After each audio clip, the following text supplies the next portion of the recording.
All right. Good evening, one and all, and Stuart as well.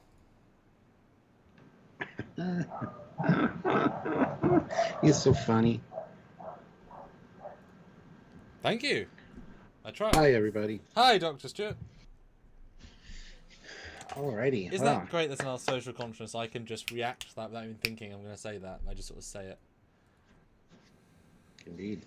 Fun times. Yes. Hi, Stuart. Well, we got some super chats to start. Let's get into those real quick. Fantastic. Fuzzy. $2. How does shuttlecraft get out? By opening the shuttle bay doors. But they're That's not always the shuttle open. bay that you saw. Yes. Yeah, it's not the shuttle bay you saw. That's the cargo bay. I was shocked we didn't see a shuttle bay though. In fairness, I thought that was going to be a. But I guess they're saving it for another. They're plenty of episodes still to do, so. Possibly. Oh. Andy Urick. There was in $10 with no comment, but thank you so much, Andy. Well, his comment is $10. I love you guys. We love you too. Yes. And Taylor T throws in $20. Oh, perfect. Amazing. With nice comment. Let's see what this says. The visuals on this show continue to impress me. The space scenes were gorgeous. Also, did you notice the colors on the screens on the bridge and at the end? After they escaped, they had a distinct TOS colors, blue, green, and red. Yes. That's how they've always looked on the office. Except for season 2 of Discovery, where they're all blue.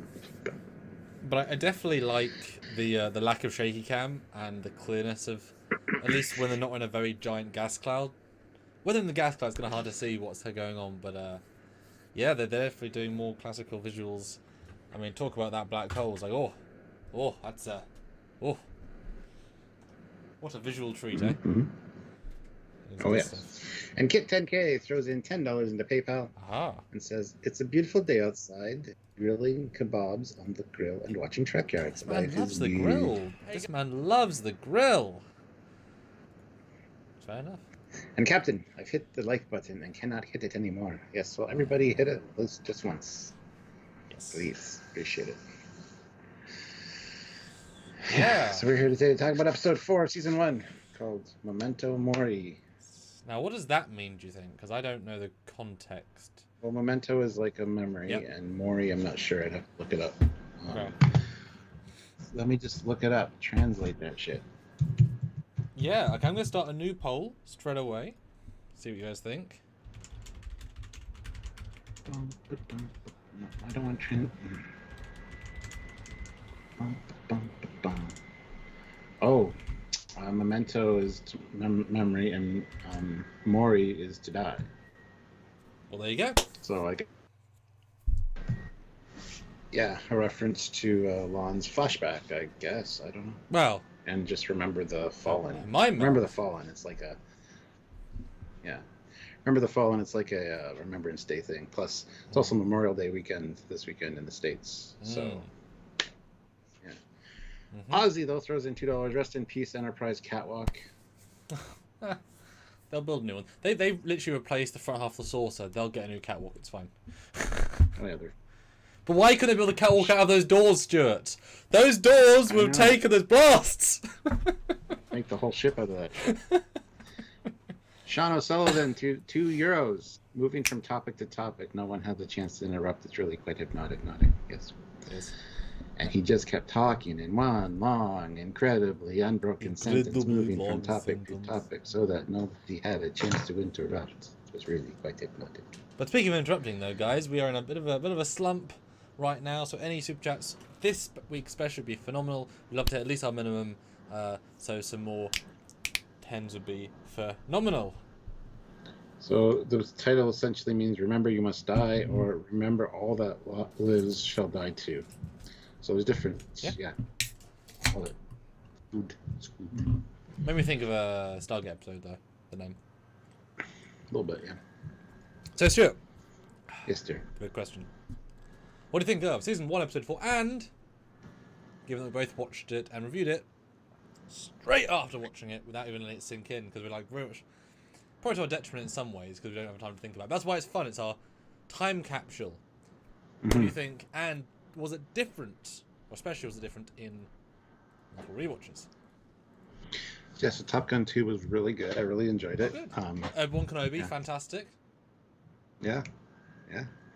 No, I did. It did actually change a few times I watched it. It kind of I like it a little bit more Oh, now wait, than it's I true. did, That's right. I haven't but shared it yet. it's. I know you haven't. That's why it's fun. Sorry, hold there. Go show. We'll talk about it. Pause. I'm back in a minute. Go. Oh god, Go. so Share. Like everybody, we have 68 people here, 46 likes. I want to get those likes up to over 50 for sure. So if you can, please do. And if you heard Samuel, we are last month was not super great as far as revenue went. So if you guys can super chat anything, we'd really appreciate it. So far, we're off to an awesome start, and we're looking forward to hearing your thoughts on this. So please super chat. We do read them all, and we do comment on each one. So please let your voice be heard. We want you to be part of the discussion. So also hit that like button. Join the channel if you're able to. Those channel memberships make a big deal, big difference, and they're like a monthly way to support us. If you can't super chat all the time, once a month, kind of regular thing, would be very helpful. So if you can, please do.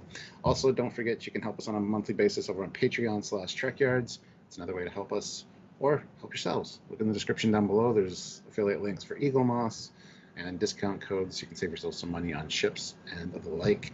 So please consider helping out yourself and us in any way you can. We'd really appreciate it. So, yeah. Oh, and the Teespring store. There's actually a new shirt in the T Public store. Sorry. Go down, click the T Public store link. We got a new shirt. It's the Trekyards Research Division badge. And hopefully you guys like it and will want to partake. Believe they just finished the sale. There was a sale on like 15% off, but there are other sales coming up. So if you want to add it to your cart at least, and then next time there's a sale we talk about, you can go and save yourself some money on the shirt. But it makes a great mug too. I'm going to get a mug of it for myself because it's a cool looking logo. And yeah, so please consider go check out the T Public store and see if you want to get yourself any Trekyards swag. Wouter, I will read your comments in a moment as soon as Samuel is back. Speak of the devil, there he is. Yes. Wouter 215, 10 euros. Memento Mori reminds me of one of my substitute teachers from school who knew nothing of Latin. She would, instead of saying goodbye, say Memento Mori. I thought it's so elegant the way you say that, though. You're adding that Spanish inclination. Yeah. It's nice. Memento Mori. Kit 10K sent a $5 PayPal. Thank you. And says, and yes, Samuel, I absolutely love grilling. Don't know why, don't care. I just do. Is it fair to say you have an expensive big grill?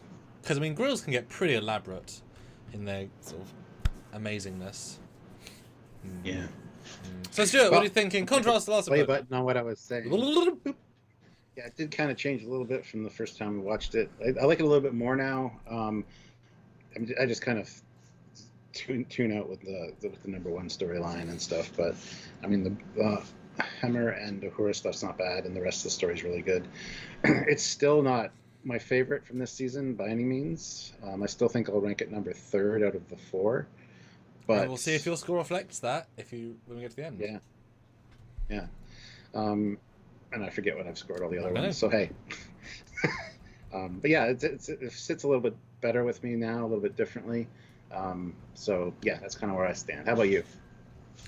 I think, and this is just about in rewatch, it's definitely better on second watch because it is very dense and it keeps shifting tones and gears and throw a lot at you. And if you miss any one piece of information, it does change how you feel. But when you know the information, you can appreciate it more. And everything feels more integrated as well because you're watching it, you're obviously waiting for the main Gorn stuff to happen, but the second time you know the stuff that's vaguely meaningless in an okay way so I think definitely better on second watch, which is nice, and it felt a lot quicker on second watch as well, and the other 3 have felt the same ish on second watch. This is the first one where actually improved, I think, a good amount. Yeah, same for me. It may be because they were trying to do a lot more, and certainly one thing I had different feelings the second time around that came to mind. If you compare this to any of the season 4 episodes of Discovery, the amount of storytelling in this one episode, I mean, they crammed in. Look at any Discovery episode of season 4, and it's night and day in terms of amount of story, amount of characterization. you know what I mean? There was such an unbelievable contrast, and they were only a few doors down studio wise, and it was two shows making radically different quality shows, making them both around the same time. It's a bit sad for Discovery again. It's like, this is such a dense and so many good bits, and that just, even with the COVID pandemic, even the bottle show.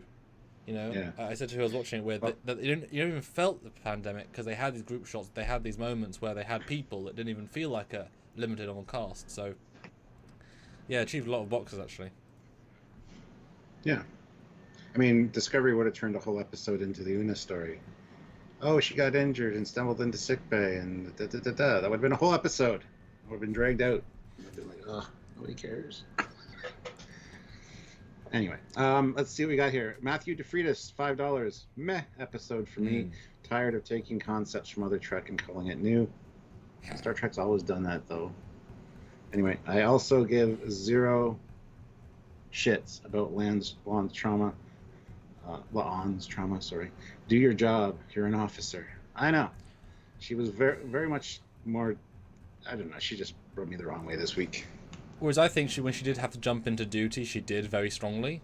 Yes, she had moments of pause, but most of the moments she was firing on as many cylinders as you could in the situation. Yeah. It is interesting how... Oh, sorry. I was going to say, somebody asked me to rank character development and characters last night, and Lon is right there behind Pike as far as character development, acting, and just character depth. However... that she's still like low on my favorite characters. So I can acknowledge the fact that she's doing a great job with great material. I just don't like her. So just wanted to point that out. And it's also one of the episodes where I was looking at the comments on our review video today, and we were getting more negative comments saying, why are you going against this one, even though we were just first reacting it. So it's interesting that Matthew is very meh.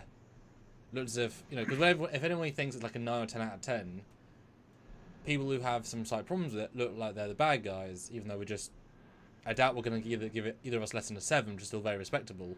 Very, very respectable. Yeah.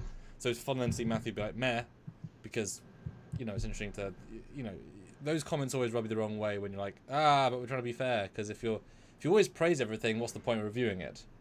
If you're always negative, what's the point of reviewing it? We gave the first one an ambiguous, super high mark. One of the most annoying comments was, can we not... why will you guys not be happy? And it's like, but we loved episode 1. We liked episode 2 a lot. What are you on about? Yeah. You know what I mean? We love this too. We're judging it based on all the Strange New Worlds content. It's still very strange. New World. It's a fantastic episode compared to any Discovery or any Picard. But anyway, people are tricky. Comments are always tricky because it's kind of a minefield anyway. But I try and be respectful and read, but they don't even bother to kind of get the grander context of what we do. It's like, well, okay. Yeah. Chuck A, $2. Going to be wild. Trekyards. And Kit 10K throws in $100 PayPal. Ding, ding, ding, ding, ding, ding, ding. Well, that's here's another big boost because my new job is going well, and we are all getting a significant pay raise across all of Amtrak. Hell, I just started and I'm getting a raise. That's awesome. That's the best news we could hear. Wow. And buy a better grill. There you go. Wow, congrats and thank you. That will help a lot, obviously. Okay, so both liked it more. Good sign. Yes. But it still reigns 3 in your ranking, despite in theory it being a spacey episode, which we like. I know. Ship based. I know. Aliens we know, sort of based, and also procedural. And battle and tactics, yeah. Because there's a lot of procedural stuff where Discovery tends to sort of ignore that stuff and just say, They actually did a lot of that internal stuff. They dedicate a lot of screen time to them figuring out a problem, several problems, which is really nice to watch. It's really refreshing to watch, actually. It's very TNG-esque, which is what you said last week. It's more TNG than TOS. And certainly, not to steal one of your earlier points from last review, but with the amount of subplots, it's such a TNG structure. You don't have that many in TOS. Yeah, Darth Maul also meh. Interesting. Michael. Oh. Yeah. Let's get into it. Okay. Starts out with the securities officer's log. So they're going to do some atmospheric processor upgrades for Finibus 3. Woo! So they got this thing to help their air be breathable. And the first time I didn't even remember this log. So for whatever reason, this log didn't even stay in my brain. Because sometimes they're important, sometimes they're not. I guess I clocked it wasn't important. But that's the entire point of the mission. I didn't even remember from the first time. And Starfleet Remembrance Day, we've heard about it for the first time now. So yes, the famous tradition. But that said, obviously, Captain Picard Day. I mean, they don't celebrate other captains. Yeah. So you're supposed to like wear a pin of a ship you served on, in remembrance of those who lost their lives, and it's nice. Including Federation ships, because S1E4 Puja is not a Starfleet ship, so any ship he served on or was on, because I doubt she served on the colony ship that she was on as a kid, so just any ship. But does it mean it's her first ship? I guess only ones who lost on. But yeah. But as in terms of a reason for having pins, I assumed from the press images where we kind of saw those, it'd be a bigger plot point. But the fact that it's subtext, I thought was nice. Mm-hmm. Mm-hmm. Yeah. Yeah. Then we get a great scene with Hemmer and Uhura where he asks her about the unit, and she's like, "It's a air purifier," and he goes, "They never do their research, or they never do their studying." Hold on. It said Pike's wearing a Discovery badge. Is he really? No. Because that's classified. They wouldn't be allowed to. Well, no. According to the official record, yes. Admiral Vance says it got destroyed in a battle with the Klingons. It's still a bit cheeky though to wear but I guess they are cheeky. People asked if Spock would be wearing one, and I'm like, well, he didn't serve on Discovery. He was just rescued by them. And so I don't know. Yeah. I don't think Spock would be. Sorry, I just someone said in the channel just like, wait, what? Sorry, continue. Hemmer. Yeah. Yeah, and then cadets never do their homework, and she just goes through who it was first invented by, where it was first used, what it does, and then simplifies by saying it's an air purifier. That's what first thing I said. I love that about her. It's like the most simple, to the point answer, instead of using extra words that aren't necessary. Yeah, he comes across certainly worse than she does, because he's just I guess trying to have his own fun, and this is not him saying in a mean way. Just like he doesn't like being in teams. He said later on, so he's like, ugh, anybody lets me down in any small way, I'm gonna call them out on it. Expecting, she's like, no, I'm trying to help you by not being as know-it-all. He's like, okay, you're smart, cool. So it's a fun juxtaposition scene, especially as he's meant to be the genius and she's the genius but a cadet. So it's a fun reversal of whatever, and also this is something you would not have ever got in TOS because everyone's a set rank and assignment. So her being a cadet, as he says, they are shifting between roles that aren't her role because you're learning experience. So she's doing engineering rotation despite not being important, but actually you do need to learn a ship, and you're expected to go on a away team and be able to be combat or medical or some level of engineer on any mission. So it's an interesting sort of look into that. Anton says, I'd love to see close-ups of all the remembrance pins. Well, they were all in Chicago, and I got close-ups of all of them picture-wise. They exist online. I didn't even look to see if there was a Discovery one. And Deborah, I don't remember hearing that, though, and I would have thought I would have read that, because I did read about Denver. But Devereaux says, 7-9 would have been able to wear a SS Raven pip, or pin. Yes. Yeah. Oh, thanks, Stephen. Appreciate it. We do try. And then we get a scene I hate between Una and Lon, like, you're not wearing your pin. Yeah, well, I don't have to. It's like, yeah, but, maybe I don't need therapy. It's like, all right, fine. Well, I think they're both poor here, as in respect her boundaries and respect her authority. Like, yeah, if you don't wear a pin, don't wear a pin. It's your choice. You've got a reason. Respect it. Mm-hmm, mm-hmm. But she does. She walks away. It doesn't really cause much of a stink. She's like, okay, fine. Yeah.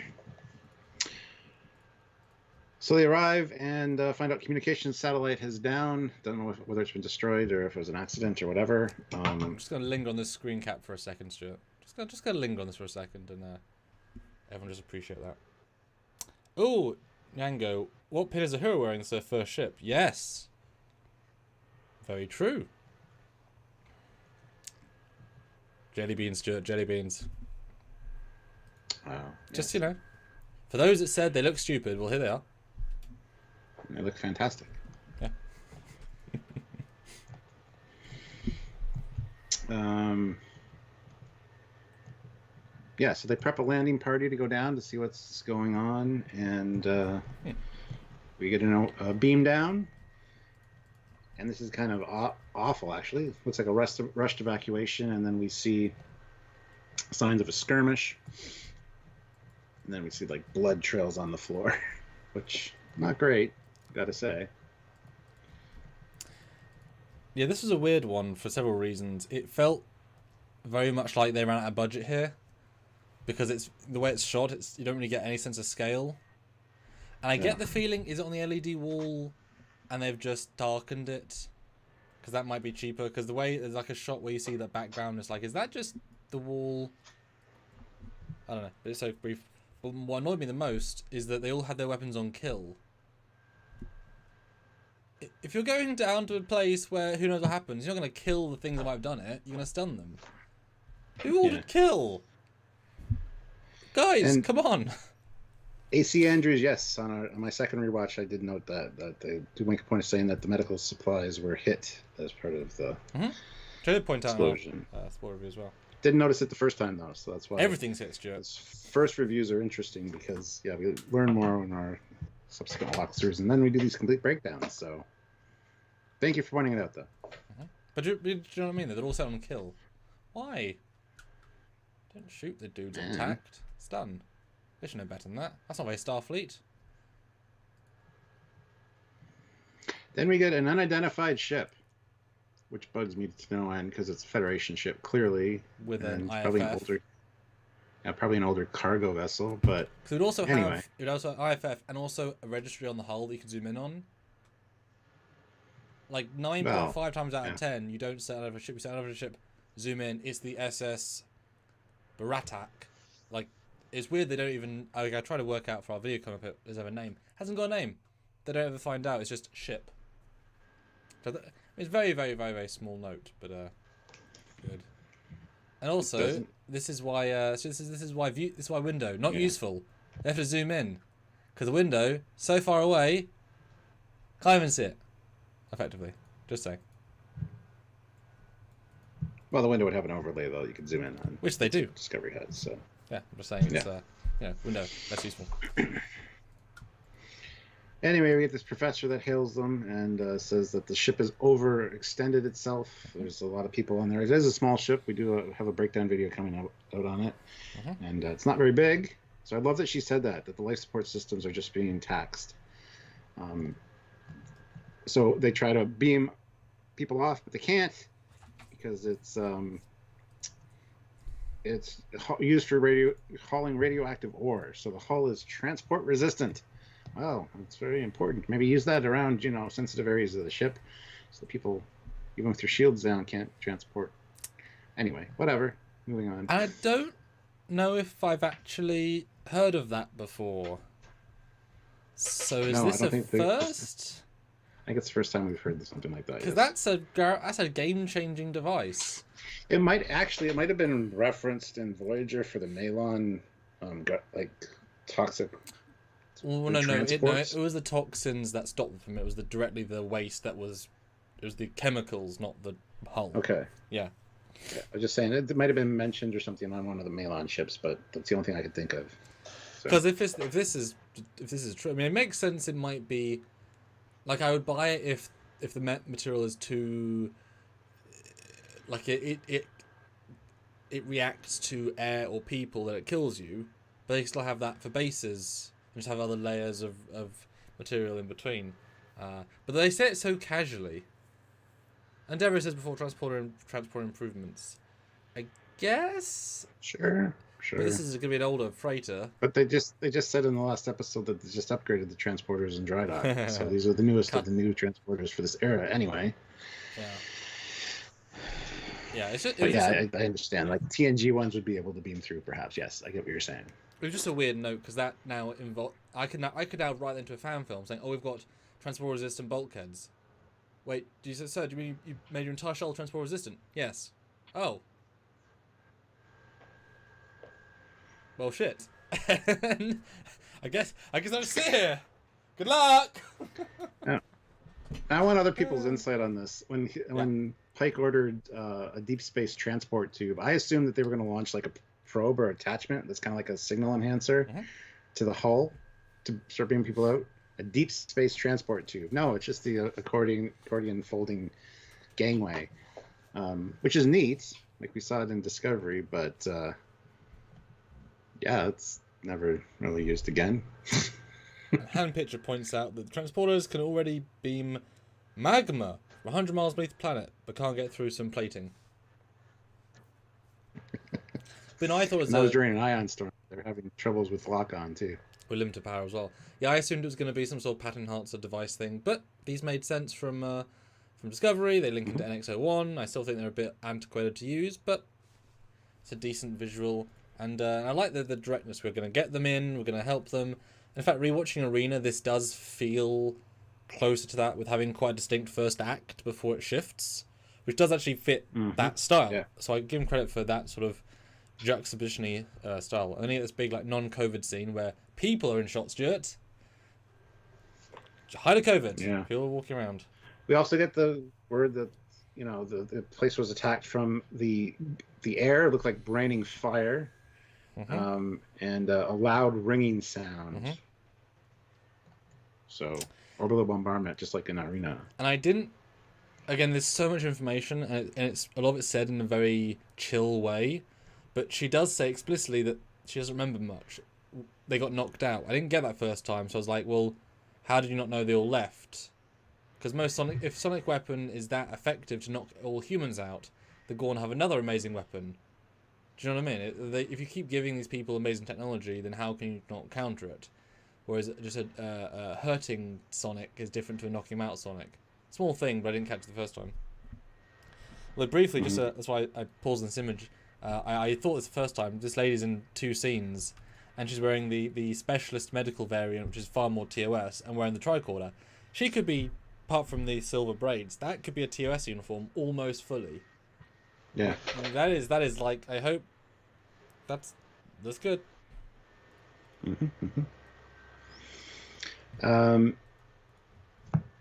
Yeah, then we get more exposition talking about what happened when they woke up. Everybody was gone, no bodies, just blood. Well, not everyone. 100 were left for some reason. Yes. So they speculated suborbital. Oh my God, orbital. There we go. Plasma bombardment. And then the kid is like monsters, and they made this sound. But Stuarts, they make this noise. I know, which made me think of schisms. Like, now that'd be a twist we wouldn't see coming, Stuart. The schism aliens. That would have been freaking great, yeah. Because if we didn't know Gorn in the trailer, that would have been where I would expect it. Because God, that would have been such an amazing twist. Because they also could kidnap people. I mean, the blood trails were a bit unusual for them, but that'd have been cool. Absolutely. But I did thought it was a little bit clunky the way, this has all been pretty good so far. But when the girl runs in, the mum's like, "It's okay, your daddy's dead," sort of. But there's a sort of an instant jump to, let's talk about this serious stuff, even though we should lead into the scene a bit more gently. But we kind of got to. Yeah. The pace is a bit screwy in places, but they're trying to cram so much in. I mean, it's a very dense episode. I did say in another review, it is probably about 20% too dense. I would have stripped out some of the, not dead weight, but the weaker stuff. Personally, I think it would have improved it as an episode. And Darth Maul says, "Do you guys feel this episode bolsters Kirk's decision in Arena, given how horrible the Gorn are?" Yes. Makes Kirk look way better in retrospect, having watched this episode. If everybody thinks that they're horrible monsters that can't be reasoned with, well, at least Lon does. And, have this horrible track record of hate.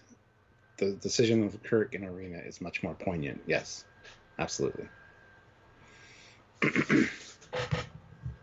We'll get there when we get there. I have thoughts when we get to the scenes.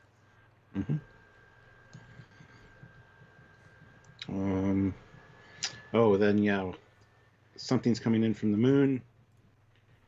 And Lon's yelling at the bridge, "Raise shields now." And then she goes and stares out the window and freezes. But not just kills that, everybody. But the Gorns also have cloaking devices now that are holograms, I guess. They say detect a polarized hull plate. He says yes. There's a holographic signature on the other side of the moon. It's like, oh, so it's cloaked by a hologram. Holographic signature. I don't remember that. Uh-huh. I'm gonna see Yeah, what he caught it both says. times. I was like, huh. It says sensors are detecting a slight optical distortion near the second moon. A hologram, sir. Yeah, seems like it then. So they have holographic-based cloaking devices. Okay. It's also glazed over as well. All this high advanced tech they're glazing over that kind of changes all the game. But I do like to call up to the bridge, Ray Shields. Well, you would think if you heard your chief tactical yelling at the captain, you'd do it without him having to order you. I'm just saying, if you're a good bridge officer, do it without the order. Devo 77X. These are Gorn Raiders, not part of the Gorn hegemony. I like that. We don't know that though. There's zero evidence. We don't know that. We don't even know if the other Gorn are part of the hegemony either. Could be why the ships are different as well, like more like pirate ships. We haven't even heard of the Gorn hegemony in canon either. Let's be honest. So that's all side canon stuff. Yeah. But yeah. Anyway, the ship gets destroyed. So does the. Well, because they say explicitly, Ray Shields, we can't because the other ship's connected to us, and that's the ploy. Yeah. That's the trick. That's fucking hilarious. Pike's like, Ray Shields, we can't. The other ship's connected. And the look on his face, like, oh shit, yeah, I should have known that. And obviously, every hit we've seen on shields on the ship are very close to the hull. They don't have the shield bubble. Like we know later, you can extend your shields around something, which would have been very helpful in this case. So I just hate their shields. Ooh, that's an interesting point, actually. Yeah, because shield bubble is not a tech they have yet, so that is more advanced than a shield skin because you can't use it. Ah, that might be why they developed in shield bubbles. Ooh, I like that. Possibly. They can reconfigure them, as we see. No reason to think they could for this. But I mean, I thought this was one of the just genius moments of the Gorn live traps. The whole episode as far as a trap. Wonderfully done. And without shields, the ship is basically destroyable. Although you would think they wouldn't have attacked the freighter first, because that's what's stopping them from activating shields. If they had to save the Enterprise first, but by I think that they did when they came in, they fired at the Enterprise, and then they blew up the other ship, kind of on their pass spot. But they still have shields at 60% and weapons working from that first attack, or at least the ship. So I wish they disabled the Enterprise more, because like I said, they could raise shields after the other ship got destroyed. But such a great idea, and I don't know why they didn't send all the ships to attack, because send more. But yeah. And for the record, I just want to say that Lon's brother is creepy as hell. Those shots of him, like standing there with that little smirk on his face, looks like a goddamn serial killer. Please don't show that ever again. Oh, well, actually, how did the Gorn hegemony? Oh, did they say that in? Did they? No, you don't mean the mirror one, because that doesn't count.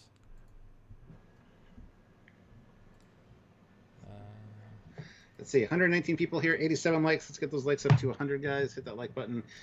Keep the super chats coming. We want to hear your thoughts on this. This is kind of a weird episode as far as opinions go. Some people thought it was very meh. Other people really enjoyed it. Said the best out of all of them so far. So we want to kind of get your input on what we're saying and what you guys think. So please super chat. We do read them all. So very important. Kit sent a $10 PayPal and says, in STO in Nimbus 3 mission, it was stated there were a group of Gorn extremists that hate anything that isn't Gorn. Maybe these Gorn are the same way. Yeah, xenophobic. I mean, we'll see. We'll see. We'll see for sure. But, number one, and this lady shift, and we've gone to the bridge. Now, I like how we get a good sense of damage here, because Spock is now not at science, because science is no longer the important thing, symbolically. One thing I want to say is this bridge was decidedly lacking people this week. There was like Pike, the 2 officers at the helm station, Spock, and 1 other person. All the stations weren't full. And in TOS, there was always like more people on the bridge, even though they never said anything. There was still somebody at every station. And it's not like the crew was all confined to the decks they were on or anything. There's no reason for the bridge to be so vacant this week. I got the sense it's because everyone was in damage control configuration, which involved you don't need a secondary communications officer on the bridge. You need to have them doing fixing or medical. So everyone has secondary roles. There's no secondary communications officer. Every station, there's environmental, there's damage control, there's all these different stations on the bridge that should be manned, especially during a battle, and especially during ship repairs.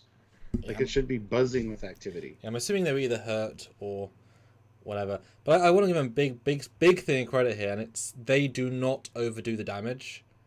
There is not rocks flying everywhere. There's not fireballs. There is not constant shuddering. There is a very, very good level of damage. There is some sparks, but not that many. There is some smoke coming from some pipes, which is brilliant, and there's some wiring. But for the most part, it's just darker and few rumbles. It's very restrained, and it works so much better because it doesn't feel obtuse. It does make it feel a bit less damage by the end, because you would think it would get, when the ship's being literally crushed by a black hole, you'd think you get more damaged. But I commend their restraint and their lack of fireballs. Just throw more sparks in, because sparks always have worked. We know the fuse boxes don't work in the future, but like I said, all credit to them for the vibe. Damaged, but not too damaged. Mm-hmm. Yeah, they're damaged. They don't have full impulse, but they get the half impulse. Which is funny because he says full impulse later. It's that time to get repaired. That's why. Well. Damage control crews are working all the time during damage things. Always. So it's just like in the games. It's like bridge crew or bridge commander. Happiness Gnome, funny comment. How was her brother clean shaven in Gorn captivity? How are the uniforms perfectly pristine as well after being tortured and covered in blood? We don't know how long they were there. It could have literally been like 2 days. Well, I mean, I don't know. But I haven't shaved for a week. You can't tell. Yeah, this is 2 days.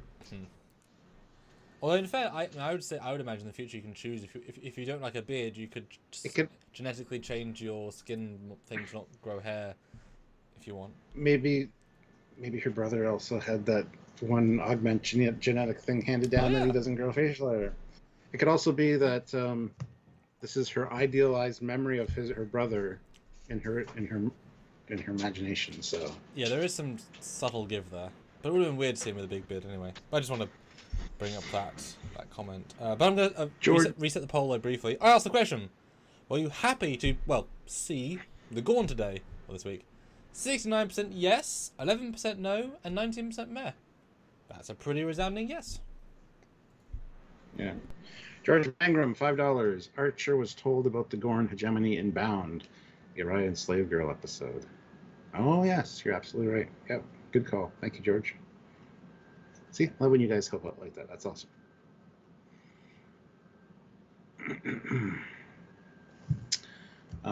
Still not at 100 likes, guys. We're at 92. We're only 8 away. 8 of you haven't hit that like button, so please give it a like.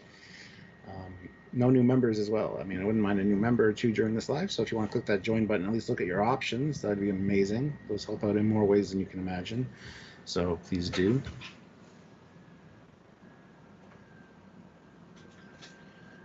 There we go. But, yeah. Okay, Matt Deckard, we get it. You don't like the shoulder pads. You've mentioned that like in every post you ever put online these days. We get it. Shoulder pads, the most important part of the uniform. Believe me, I've had like 85 uniforms. But you think these are really bad with the way that they look, so whatever. But I was just saying, that's the original uniform and a bit of clothing. Kit 10K, $5 PayPal saying, with the lack of damage occurring during the battle, maybe the production crews have finally gotten into their heads to knock it off with overdoing. Possibly.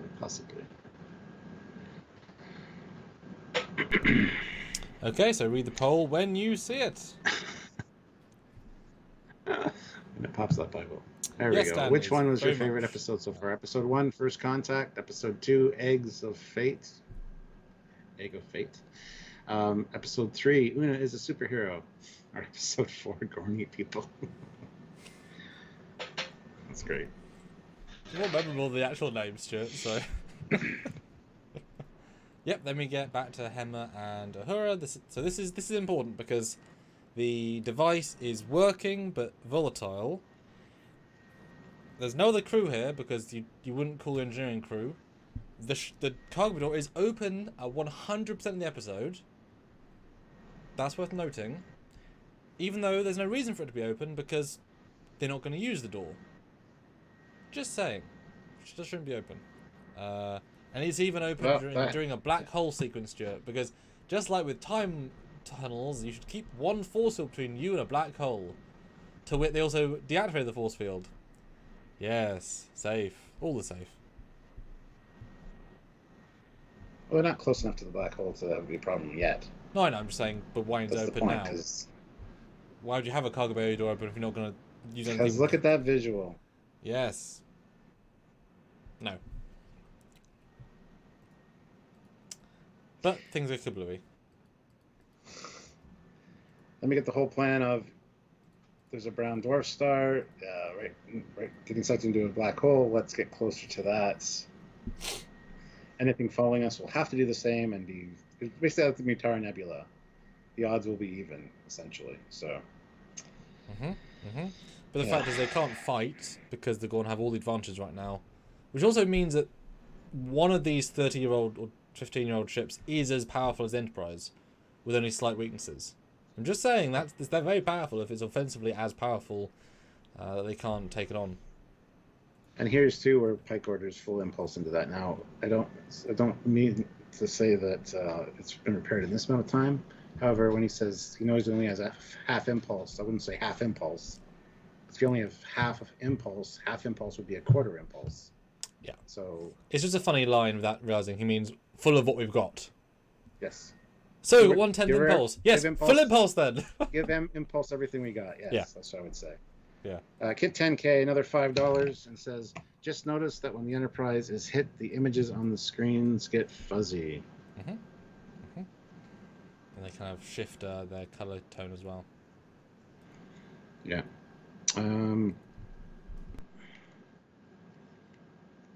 Yeah, so then they zip down to the brown dwarf. And hold on, catch up here.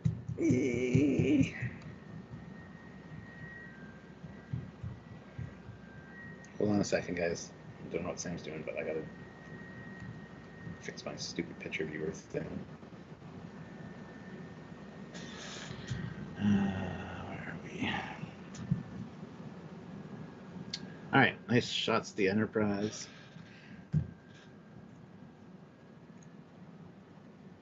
Good use of dive. Yes, had very much a submarine vibe to it, just like Balance of Terror. This whole episode.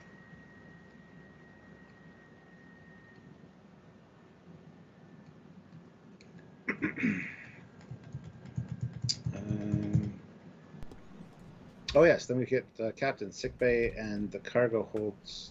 Sickbay says their cargo hold stores just took direct fire, so there goes all the plasma, extra plasma. Didn't hear that the first time. I think Mbenga reiterates it later too. That the material, what he calls them. Yeah. Replicators are essentially. Matter replicators. That's what. Material synthesizers, I think they're called. I do wish though, because the way the episode presents it, basically everything is broken in one form or another, and to literally have your entire torpedo storage supply destroyed, your entire medical bay supplies destroyed. I really wish they'd shown more exteriors with holes in the ship. You see it at the end, just about, but these are massive hull breach level destruction points, because things like the medical supplies are not going to be the outer edge of the saucer. They're going to be near the middle with the sick bay attached.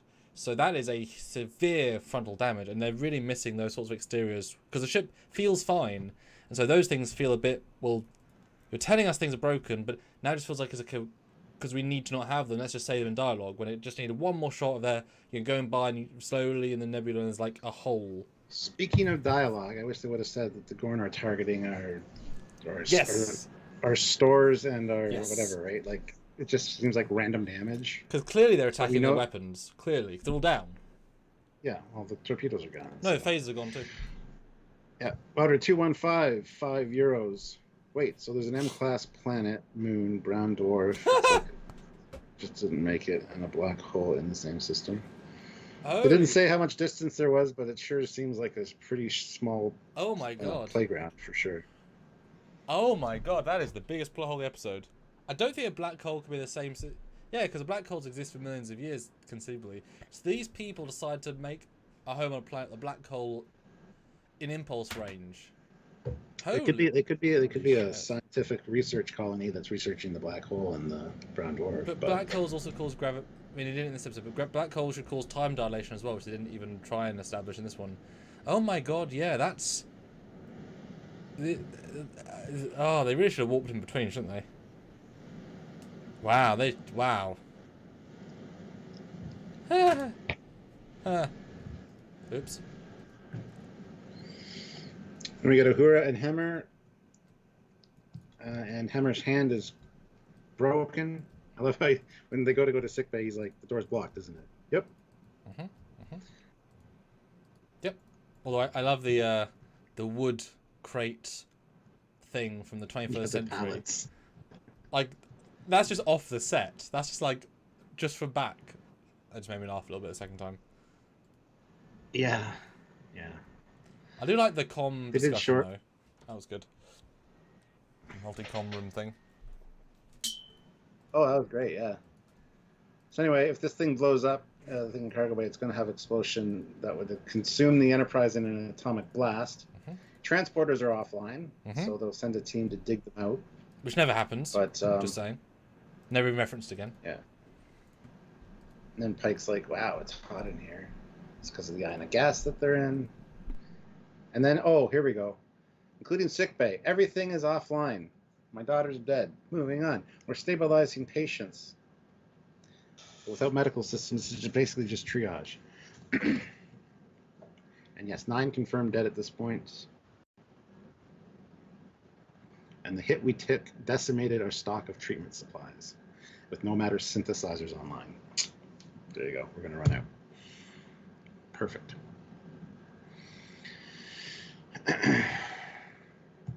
Pike asked about Una. She's on her way. He hasn't checked her yet. But, yeah, Una is effectively out of this story just because.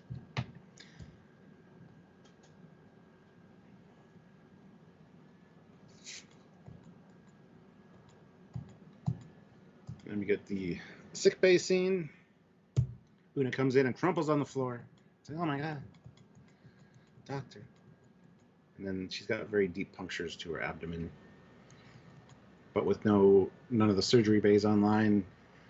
Basically, he asks Chapel if she can sew, and she's like, I'm aces at it. So. Yeah, pretty much. I kind of like that everything's disabled, that they don't really flinch. I kind of wish they'd mentioned how, because they've got 100 extra people. It would be nice if they'd said a sense of grand scope. You know, like we have. Well, I guess if they'd said that, we know how many biobeds they had. But yeah, sewing. Well, you imagine they're both quite sewing, but Bones would be like, oh yeah, I'm an old doctor. I still do sewing today. And he's like, but why, doctor? Because good. Just shows that these new whippersnappers are nothing like Bones. And back to the briefing, where now this is a pretty prejudicey scene, where well, first they find out they only have 1 photon torpedo left, and they can't fire it because the tracking systems won't work. Yes, no phasers, no weapons, no shields, no sensors. They're not in a good way. And Lon at the other side of the table is like, I hate them. Trying to be Vanek in there. Yeah, they're monsters. The Federation teaches us that you can find a way to empathize and become friends with anybody, but they're wrong. You're making yourself look bad again. She just looks like I hate her in this episode. I absolutely hate everything about her in this episode. But you understand why. Because they massacred her entire colony. I understand why she's given this. Speech. I don't understand why she refused to wear the pin and just be a little annoying shit. So I'm fine with it because I hope we'll get. This only works. This is very much like Kirk's "Let Them Die" speech, but less elegantly done. So hopefully she'll have that moment in season 2 where she meets a Gorn. They play chess, Gorn chess, and they hang out and be friends. But no, I was joking. But I hope there's going to be a moment where she's not as let them die. That said, the amount of vitriol here, and also the Gorn are being presented as really massacre level people compared to TOS, which they're just kind of just aliens that sucked a bit. I'm interested to see how they kind of rebalance that, unless they do just make Gorns just horrible creatures that, Well, Pike gives her a little, hey, what's going on? The Gorn don't care about my feelings, so I don't have any. It's like, okay, well, the crew sees it otherwise, so put on a positive face. We can work miracles. And in Let's fairness, do this. she takes that to heart, and she does do a very good job. Under advisement, yeah. Yeah. I'll make that adjustment, she says. Which is good. I'm glad she didn't get all snarky with the captain, so that's good. Yeah, leave your bigotry in your quarters. There's no place for it in the briefing room. Michael Strathmore, $2. Zunga is the only person on the bridge. LOL. At this point, yeah. But then she sees her brother behind Pike, saying that her memories are all trapped behind trauma. Because he asks if there's anything that she can add that would help them. And again, the guy just looks creepy.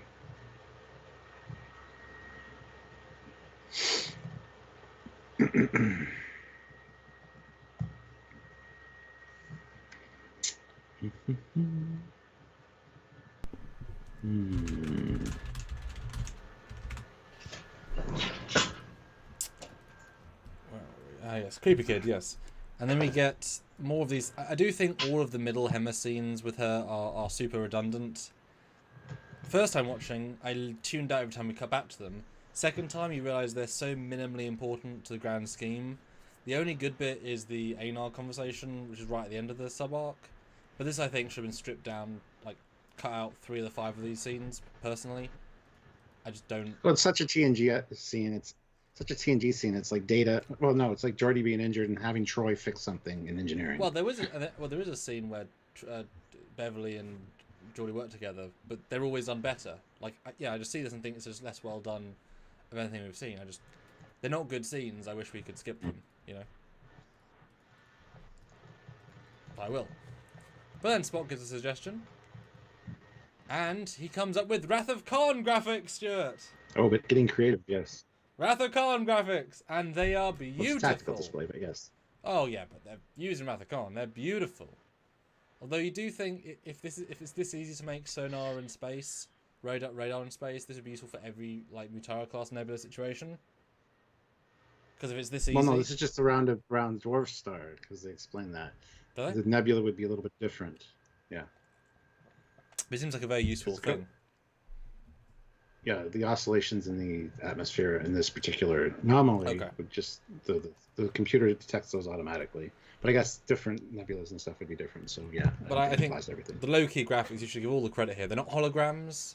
They're not zooming fancy things. They're very close to Wrath of Khan, very very close to the vibe, which does double down on the Wrath of Khan vibes in general. And you get that really nice. Because I recognise the noise as well. The bloop. That is from one of the other shows or movies that we've seen. That is definitely a reused sound effect. And it generally creates tension. Just seeing a little dot and colours. This is why you don't need these big hologrammatical things. This sort of much more minimalistic approach can actually work better. It's like when a guy says the red thing is heading towards the green thingy. That's effective in Galaxy Quest. This is effective as well. So 10,000% credit here. Yeah. Well, this is where the thing's coming right towards them, and just, Trekyards is getting a little antsy. She's like preparing to. He's like, no, just chill, and it actually just goes right by them and then changes direction because it can't detect them. So they now know that they can't. It can't detect them, but they can see where it is. So he says to arm the torpedo. Spock's like, that won't work. He's like, we're gonna drop it on them. Who says anything about firing it? And then he asks Ortegas to like put him above it and 90 degrees, and they explain that the gravity, whatever, will drop it right onto them. So, and we get a beautiful zoom in of the torpedo tubes, which is nice,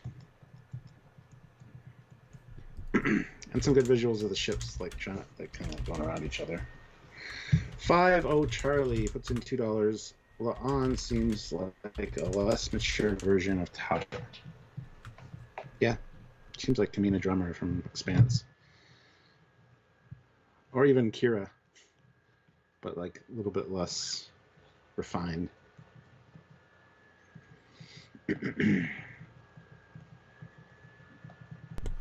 Yeah, no, this was a funny one. I found it odd that when they said, because Ortegas is clear, like, let me attack them, and I thought, you haven't got any weapons. How are you going to attack them in this scene? But neither here nor there. But yes, the torpedo maneuver I thought was actually rather well done. It gave me many a flashback to Rian Johnson in the Star Wars. But it's slower and more graceful. and they explain the gravity, and so you just kind of enjoy it. And we'll do a video on the torpedoes. Oh wait, we've already done it. Coming out soon. Tune in.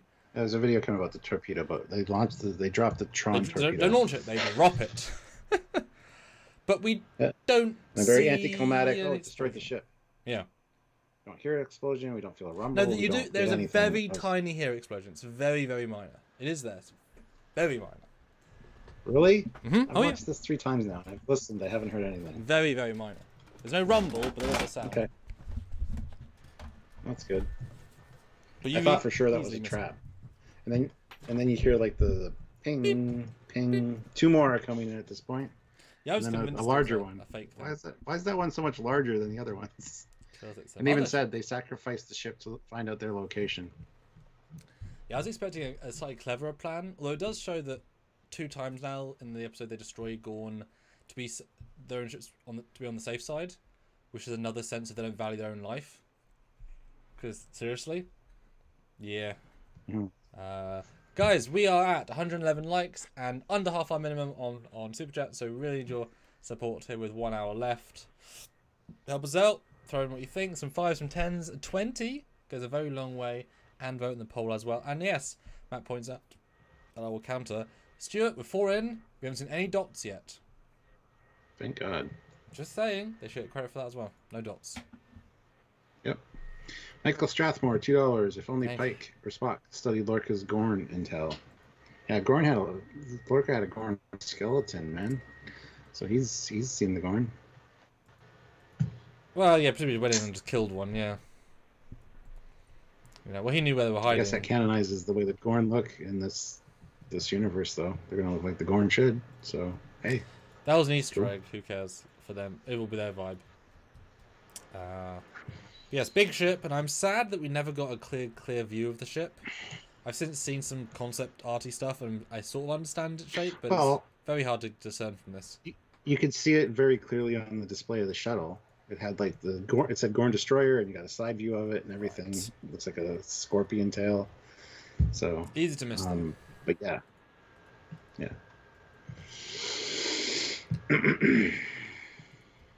So yeah, they're gonna go close to the brown dwarf star as they can without destroying the ship. They evacuate all decks below 20.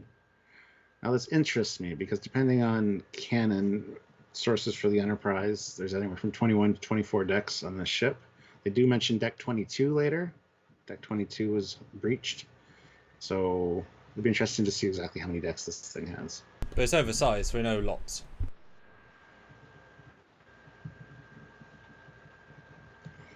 I like how he's like, I believe in Enterprise. I won't get crushed. You know why? Because I'm aboard it. God damn it! And I'm going to survive this because there's no way that the whole ship can be destroyed if I'm here. Kit throws in $5 and says the way the Enterprise dropped the torpedo reminds me of when Voyager deployed her torpedoes like mines against the Krenim in Year of Hell. Yeah. It's an option you get in Starfleet Command Volume 2, or the games as well. You can just drop your torpedoes like mines. It's a really useful tool. Mines. It's a really useful tool. And then we get a really kind of gruesome shot of Una's stomach. So even though genetically modified and engineered, it's probably why she's not screaming in pain as well. But yeah, she's sutured. It's going well. Cut to more stuff. Oh, yeah, this is... Tell me what you feel. I didn't say touch it. Well, it's kind of funny, but it is, skip past all this stuff. Then we get the the hull is breaking, which I wish we saw more of as well, because the bridge never gets any more damaged. And this is, in theory, a huge thing to happen, especially if you're going to go near a black hole, which you wouldn't expect any Trek ship to go next to. Yeah, but decks are collapsing, so if they don't do something and seal the bulkheads, they're going to destroy the entire ship. And we see Kyle. He tries to save the guy that passed him in the hallway at the beginning during the young, fresh-faced officer, yeah. And the guy pushes Kyle through the thing, and then you see an explosion. He gets thrown sideways, and the door closes. So, and I love how Pike's like... go ahead. Well, I'm thrilled to see bulkheads. We always pictured them would work, so I'm thrilled to see them. Like how Pike says, what does he say here? Oh, Spock says you made the logical choice. And he's like, why doesn't it feel like that? Spock's response is awesome. For the same reason you made it, because you value life. Perfect. Love it. More battling. And he says, "Oh no, we're gonna screw this. They want to fight. We're gonna give them a fight." And I'm thinking, "Oh, okay." And he doesn't tell the crew what his plan is. He lets them sweat for some reason. Then we cut to the exterior, and a ship gets crushed. Another long shot. That's such a great implosion shot. That explosion, a beautiful particle effect. And that's 2 out of 4.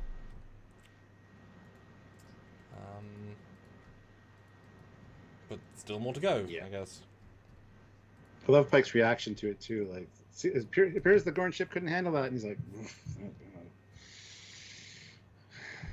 his reactions in this are great. Actually, Pike is really good on point in this one, especially when he finds out that Uhura is alive. He's like, it's interesting. Pike is rarely the lead like Kirk is. He's often, because being an ensemble show, he doesn't get that the same. So he feels like a joint secondary with La'an, and then sort of Spock being a third, but he still has those strong moments. He just doesn't come across as the uber lead, which is an interesting balance to kind of have. Like, I'm sure Anson's like, I mean, I'm doing my job. There's not too much for me to work with, but I can still make every moment good. But it's an interesting balance, very interesting balance. Devo says, "Will people be upset next week because the Enterprise is okay?" And heard between episodes. No, I wouldn't be upset at all. It happens. That's what their mission is. It's a week or two could have passed. Who knows?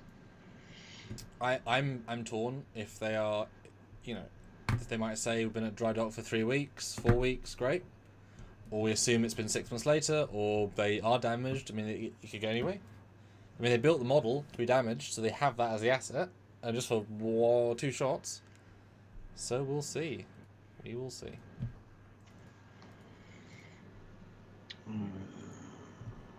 Then we get the scene in sickbay with Una, they're going to have to do major surgery. She's going to be bleeding a lot soon because there's shrapnel near her.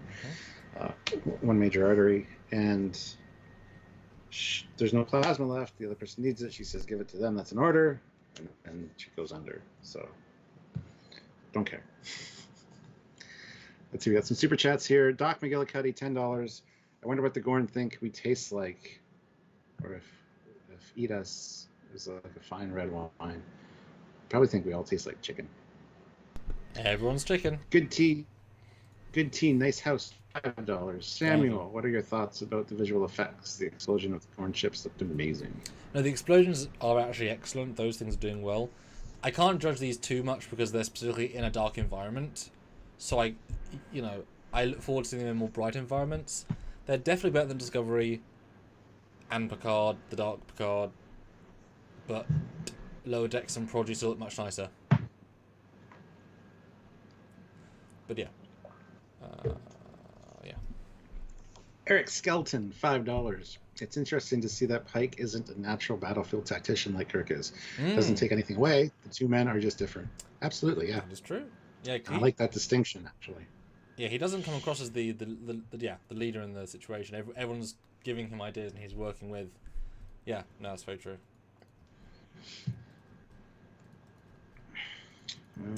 We get a captain's log supplemental. Lots of captain's logs, lots of other officers' logs. This is what Discovery was missing. Thank God. And also, another brief credit, no window, only view screen. Yet another bit of evidence. We don't see a single shot with it uses a window with the ship outside the hull. It's 100% view screen this week. Just saying, because they're in a nebula, you should see the nebula behind them and a black hole in front of them. Nope, it's always blacked out, and you always see just the thing that's actually the view screen. So we hear that 3 civilians and 7 of his crew are dead so far. And not to sound harsh, I hope to be way more than that to create, because it feels as if they had more casualties from previous scenes. I was just assuming they'd say like we lost 20 people, 30 people, and be like, damn, this was a big blow. Because this is ostensibly the Gorns starting a war. Then they're killing your crew. The Starfleet knows it's the Gorn, conclusively. They have scans of their ship conclusively. They know where they are conclusively. So the next thing you do is you send a ship to Gorn's base to start talking to them or having a negative posture. They're killing your crew. So this is the start of a war. Just saying, they better have a huge part of the storyline to be how they manage to both go to war with the Gorns and also forget who they are in the next 8 years. Yeah. Matthew DeFrida says last week there was a window in Una called Pike. No, it was still a view screen just showing the space background and then Pike overlaid. Kelly Rhodes, $5. Since the ship is damaged, will we see their version of a shore leave episode? Probably. I think that would be very likely, yeah. And Donnie says, well, yes, all of Picard took place in LA. Or both of this and Strange Discovery took place in Toronto. So no, these are different sets with different teams, with different production crews, with different everything. Yeah. Kit sends $5 and says in the show, Bones, when 2 months pass by in two life, 2 months is what? In the show, Bones, when 2 months pass by in real life, 2 months in the show passed. Strange New Worlds could do something similar with their break, saying the ship is being fixed during the break. Yeah, but the Enterprise doesn't need to be fixed between seasons every season. Unless it involves them getting refitted into more of the TOS colony hull structure each week or each season. In which case, that's good. Yeah, ever since 2009, the Enterprise just gets the shit kicked out of it on a regular basis. It's not necessary for Star Trek, guys. That's not what Star Trek's about. Just saying.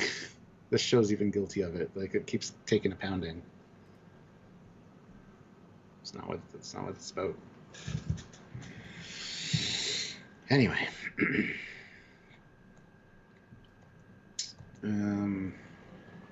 So yes, the black hole is impressive. It is advancing, yes. And they come up with the plan to send the shuttle. Yeah. Because they can't leave from where they are without the Gorn seeing them and finding them. So they need to send the shuttle, and Spock decides to go with her. So I'm a bit confused here because how does the Gorn not detect the shuttle? Given it's it's small, but it still has a power signature and a Federation signature, and they have no low power state. It's all working, and they even and later on when they use its phasers to make a light show, the Gorns are stupid enough not to see it's not from our ship. It's from a tiny non-Gorn shuttle. I don't know why this scene's that important. Like, this felt like a weird, we're going to drop the ball in terms of writing. Do you know what I mean? Yeah. Let's modify our phasers to shoot at it with a message, essentially. That they won't double check. And the fact they don't even ask if the Gorn should be, are you taking over? Or scan it for life signs? I mean, I guess they can't scan too much, but it's just weird. Daniel Milborn, though, $5. Sorry, I'm late. Just got here. Did you get the Galileo leaving the ship from a mysterious hangar? Oh, just the main shuttle bay. I mean, yeah, we didn't see it depart, and that's not a mysterious hangar nor a shuttle bay. That is a cargo bay. You see the thing coming out of later. Cargo bay. The main cargo bay. I certainly wish we'd seen this ship come out in the shuttle bay, though. I do appreciate Galileo, but they don't say Galileo 7, so I'm assuming this is Galileo 3 or something. Or the original one. Because it goes into the Galileo 7, which allows them to kind of use the name, but also it not be the same ship. Yeah. I gotta say, when I saw these things flashing, I'm like, oh, they're sending messages. And Spock's like, why are they scanning each other? Spock, you're smarter than that. They're not scanning each other. In rhythmic, one at a time, patterns, with literally patterns on the hull. Yeah. Even as a viewer, I'm like, it's a message. I mean, you're smarter than this. You're in Starfleet. You're a Vulcan. For Christ's sakes, man. Literally, it's fractals on the hull. You can see it. Yeah. And weirdly, you assume it's because they can't signal because of the anomaly, but they use it to signal each other later on their own planet. So I'm assuming Gorn don't have intership communications and rather speak via "let's stop moving" and flash at each other. Well, not on their planet, on their ship that they were taken onto. Huh? She wasn't on their planet. She was on one of the ships that took them from her ship. No, I'm saying she was on a planet looking up at two of their ships, communicating with each other in orbit of their own planet, of the planet she was on. Well, she didn't see that. Her brother did, and we never got a visual of that. They We- could be. They could be. Well, we did. They cut to the two things flying at each other. That's these two ships, because that's the next. No, scene they're where- both fighters. In the flashback, they're both fighters. It's an orbit that they like looks up. They're above the feeding planet. Let me find the screenshot. Michael Strathmore, $2 Galileo, more structurally sound than Enterprise. Yeah, it's smaller. Oh yeah, it can take anything. It can also scan because they're the wireframes. Yeah, because she's looking up and she's seeing them from the planet. Nope, don't remember that. Oh, there it is. Yeah, you can see the foliage. And they're about, I mean, they're the same size. It's how the brother managed to dissect their language based on patterns while being in captivity. It's very strange, but like you say, it's probably an idealized version, but also it's a mind meld, so it wouldn't be as limited. Okay. I know I like the sequence, but it I kind completely missed that. It's just the way she looks up. It's like you're just going to the transition to what's going on. Oh. Because that's a small ship and the destroyer, because it's got the big spike on it. I mean, they look like the same Whatever. ship to me, just closer. I disagree, but But clearly it's Okay. the planet, because there's the planet. well, it's a fade though from her looking up in her memory to what's going on in current time. I mean, it's not. Okay, it's not. I just don't know how he got the entire language from being imprisoned, and also He couldn't. It's just stupid. Oh, okay. And have the techno. Because he translated weak, translated other words like really not do that. Okay. He's an augment. He's super smart, I guess. That is true. I'm sure there'll be more to this. I'm sure we'll go back to these people, but they've just the fact they're in flawless uniforms, without a beard, effortlessly escape. It feels like just a bit weird. But I like the heavy out of focusness of it. They walk into focus. I like the cinematography at least of the sequence. Just a bit weird. And then you get the Discovery reference. How do you feel about that, Stuart? That's so stupid and forced. Yeah. Spock's like, oh no. That was stupid and forced. You're in my mind. We don't have to mention Discovery every second episode. Let's just stop it. I thought it was okay. No, because she does say it's not in your records. You have a sister. So they that double canonizes. They actually removed her from. That's what causes the mistake, though. Because yeah, of course she wouldn't be in my record. She never existed. But then Admiral Vance says Discovery was. There's no reason to erase Burnham from existence, as far as files go. She could have just been serving on Discovery as an officer. Yeah, but I think it would be So easier just to say this person never existed. Don't look for her, because all of her life you have to reassess. But clearly she was wiped from all canon. But it's two different teams, isn't it? It's Discovery writers and Strange World writers. So these guys are saying she was erased from. She's why no one ever heard of her. It's a bit weird. But there you Super go. weird. Canon. Because we had a whole discussion about this last night in my first reaction. Because Mm. was it just destroyed in a battle with the Klingons as a regular ship, or was it totally redacted from history? It's not made clear, unfortunately, with the way they present things. So I always said it's better to be redacted from history personally, just be easier. But yeah. you can't erase everybody that served aboard it. So yes, Spock, you did have a sister for a while in your files, but we're just going to delete her.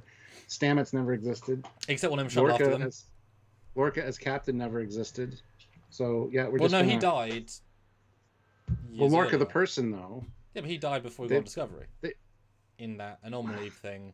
So you could stop certain stories in, like you could say Stamets died in a lab 2 years earlier, and Tilly. That's just stupid though. That's just done. That's overcomplicating things.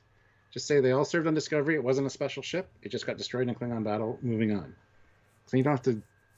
There's a lot less to hide and lie about when you do that. I don't know. It's just dumb. Yeah. Welder 215. 10 euros. I have a theory about the Gorn. They look different in the shows due to different species being used as gestation hosts. Ooh, like xenomorphs. Damn. TOS Gorn could be from one species like human, and Enterprise Gorn could be from Vulcan.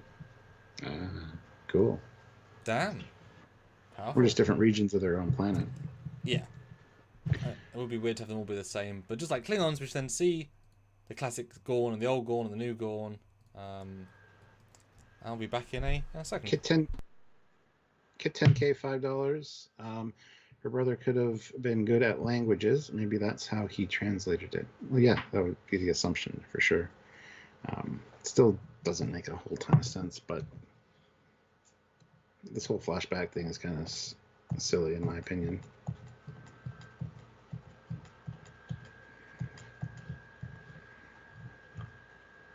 Okay, and looking at these screenshots now, yeah, it is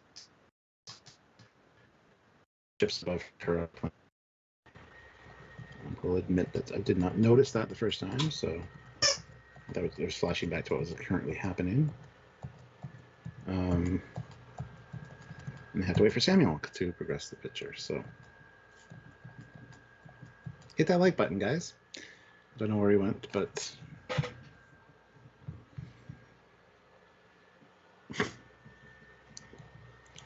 it's a great theory, actually, about the different Gorn hosts. I like that.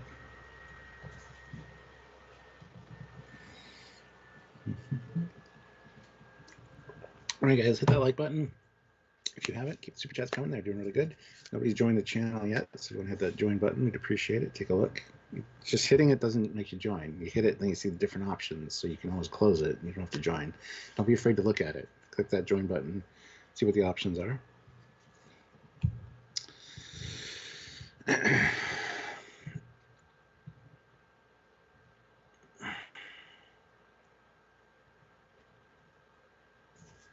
Nick says they have a Discovery Remembrance badge.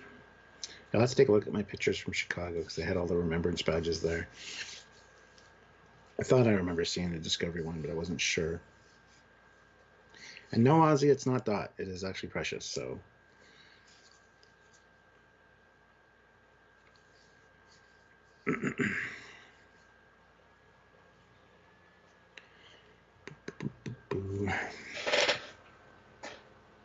Sorry, guys, not much I can do on my end with the pictures there, so... And I don't want to go too far ahead.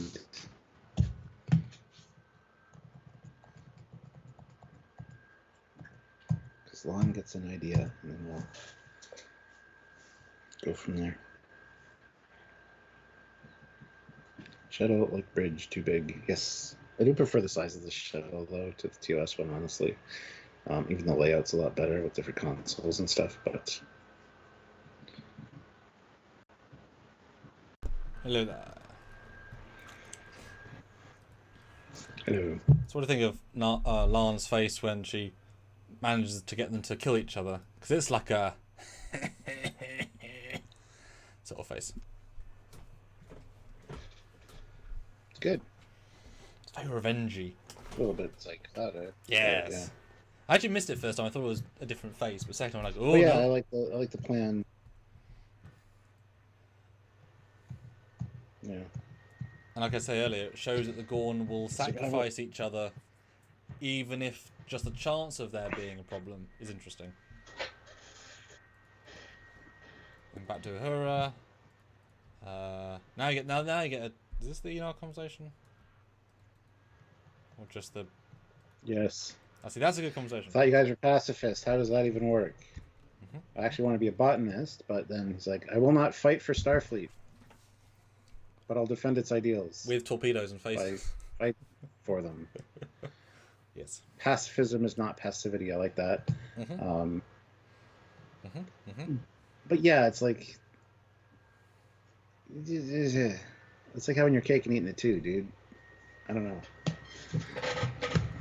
I don't buy it. I liked his delivery. I liked it. I liked it. Yeah, and it's good to see the context. I kind of forgot they're pacifists because the only time we saw them, they shot things. They almost started a war. So, obviously the Well, no, not the Anar.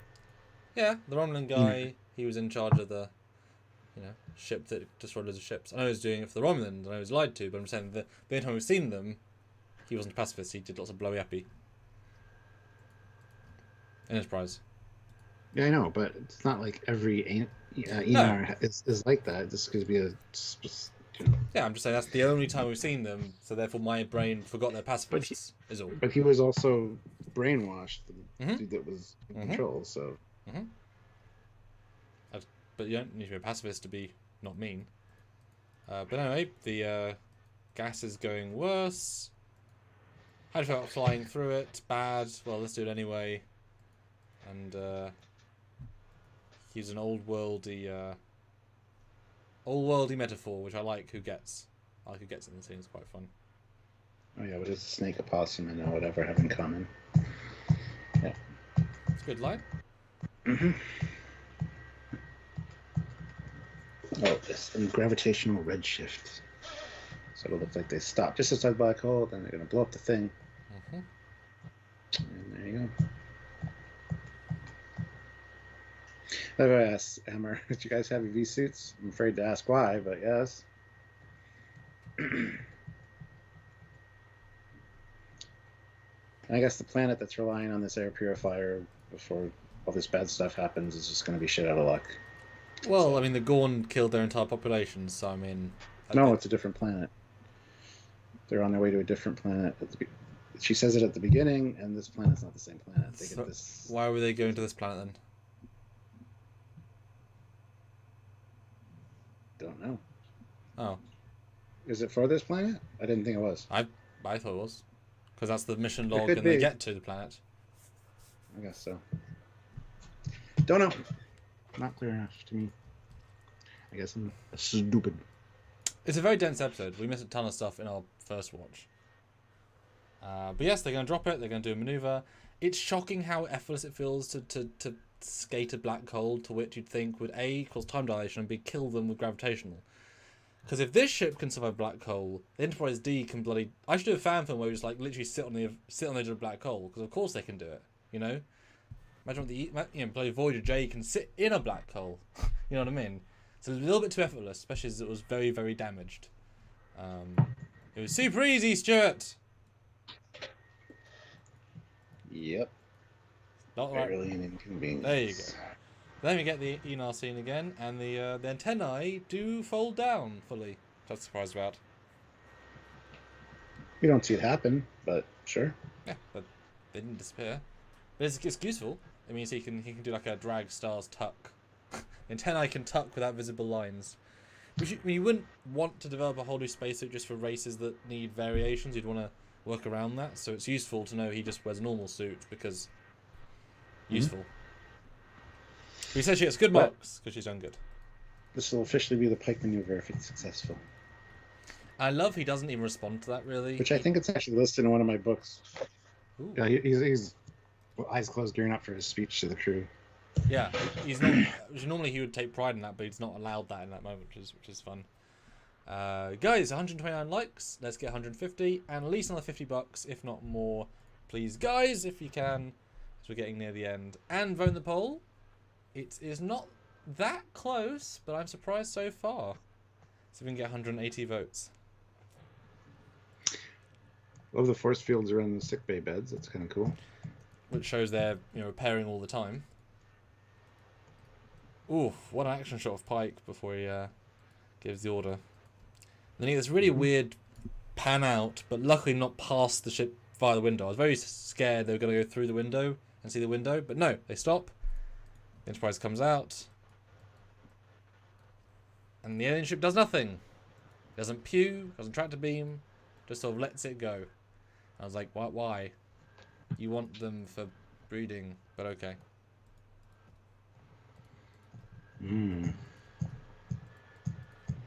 But I thought the visuals of going through a black hole was cool, or at least the accretion disk otherwise, I should say. Looked nice. And we get a confirmation where the shuttle, the cargo bay is. It's where the Enterprise B one is. And the VFX people didn't realize the light wasn't on in the episode at the top of the bay, because it's clear not on in every other scene. So just saying. Yeah. Two different VFX teams. But they do launch it, and the door is not... I checked, the door is not either closing or opening in the scene, it's just open.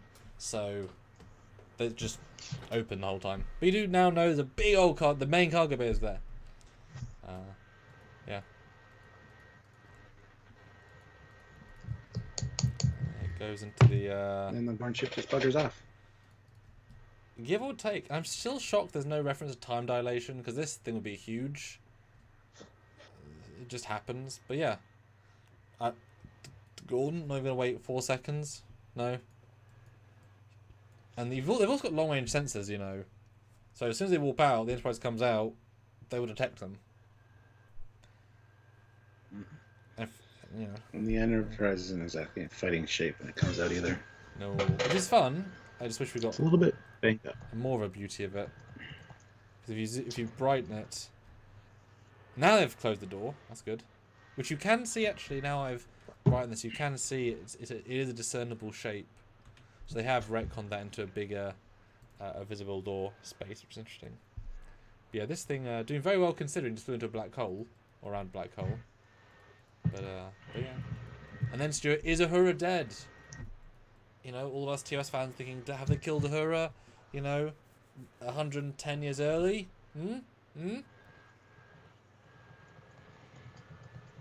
Yeah, not so much. Nah, not.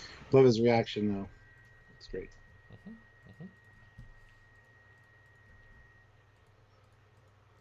Then what does he say to Lon? Oh yeah, basically he's like, it's over. She's like, yes, but next time it'll be worse. And he's like, yeah, but you know, haha. We'll be ready next time. Even though you're not, 8 years, which is a long time. Almost the time you get crippled, Chris. What? Nothing. Nothing. And they do get a broken. There's more in a story. We're doing a plasma transfer from Dr. Amanga to Una. So you do get a shot of the ship, and there is a lot of scorch marks on the hull. Not really holes, though. And I wish the shots were brighter to appreciate it. But it's certainly banged up. Kieran asked, what is one thing you would do in repairing the ship and space dock to make it more TOS? Have them say, yeah, this hull plating is really fucking crap. Let's update it with this new stuff that's nice and smooth. Takes less damage that way. Yep, new paint color, new hull color. That'd be it. Just literally that would make a big difference. That much more coral white creamy vibe would be a big improvement and a big difference. That's it. That would make all the difference. Which I still think they're gonna do at some point. You know. Yeah, and then Lon decides to put on her Puget Sound badge. Well, what do you think of the Mbenga blood transfer? Because it's now human blood going to an alien. He already said he has no experience with this sort of person, so... She's close enough to human that she's passed all her scans, so it's not a big deal. Because last week they even said, like, even just working with their tech is illegal, so... You know, he's risking his medical license by giving her human blood and dealing with her. I'm just saying, like, in the comics originally it's just human to human, but it's not. It's human and illegal alien. Literally illegal and alien. Just saying. Yes, lumps in the badge. Let me get the caskets. 7 of his crew. Clearly in torpedo tubes as well, which I like. Yep. Oh, no split delta, Stuart. No split delta. Yeah, I know. That was nice. I didn't realize that. That's good. It is nice, yeah. That's very nice. Cargo bay totally repaired as well. Just want to point that out. And for some reason, doors open. Why the fuck is the door open at warp? Why the absolute fuck? It's because if it was closed, it'd be a boring room. Yes. Close the fucking door. I could rather have that open than the shuttle bay, but if you have supplies in this that are important, like normally, if you've got a storage unit, you have shit in there that's important. You don't leave the door open.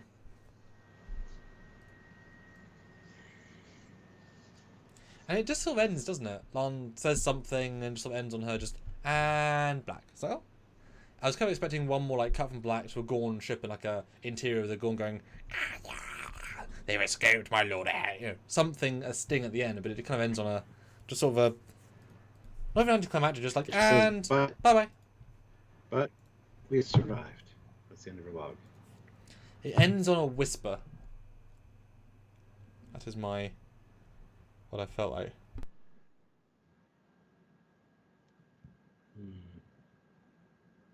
Yeah, I would agree with that 100%. And it's not bad, it just sort of abruptly ends.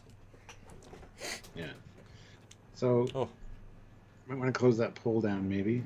The Mhm. poll was, which was your favorite episode so far? And it looks like this one, 43%. Wow. First Contact at 33%. Episode 2, Egg of Fates. And episode 3 is last place with 8%. Which I'm surprised. I would not put this first at all. It's close to mine. I mean, mine's not. This is my third favorite, so. But first? But cool. Yeah. I think if it fixed a lot of pacing issues and it showed a bit more clean VFX to kind of highlight a few things, it was very close to being very good. It just missed a few notes. For me, anyway. People obviously like things differently, etc. So now is the time, Stuart, for what? What are they going to do? What's the important thing for these amazing people to do that we can rely on? Ha ha ha ha ha. Super chat in with your scores out of 10. I will read those when we are done giving our reviews, but please super chat. We need at least another $50. So if you can, we would appreciate that. And we'll give our final reviews and scores, and then Samuel will read all the non-super chat scores if you want to put your score in the regular chat. I want to know what you guys think. So, yeah. So what do you think, Stuart? And do you think anything different based on our reviewing? Okay, I'm going to read Oliver's first before we do that. Okay. Oliver Lavery Farag, 10 pounds. The reason there is no problem with time dilation is that Spock is experimenting with his trademark time-traveling slingshot technique, which he perfects for Star Trek IV, the one with the whales. I mean, that'd be cute as well. I never thought about using a black hole to time travel. That's a whole new... What was more gravity, a black hole or a star? I don't know. Yeah. All right, so after reviewing it, I mean... I went and I looked at those scenes, and you're right that she does look up in there on the planet with them. But other than that, I mean, it's better. It feels better to me for sure. It feels like a little bit of Bounce Terror, a little bit of Teo or the Rathacon. I mean, a few other little things, but I think it's quite well done, structured. I could have totally gone without the number one bit. That was just dumb. Totally useless character this week.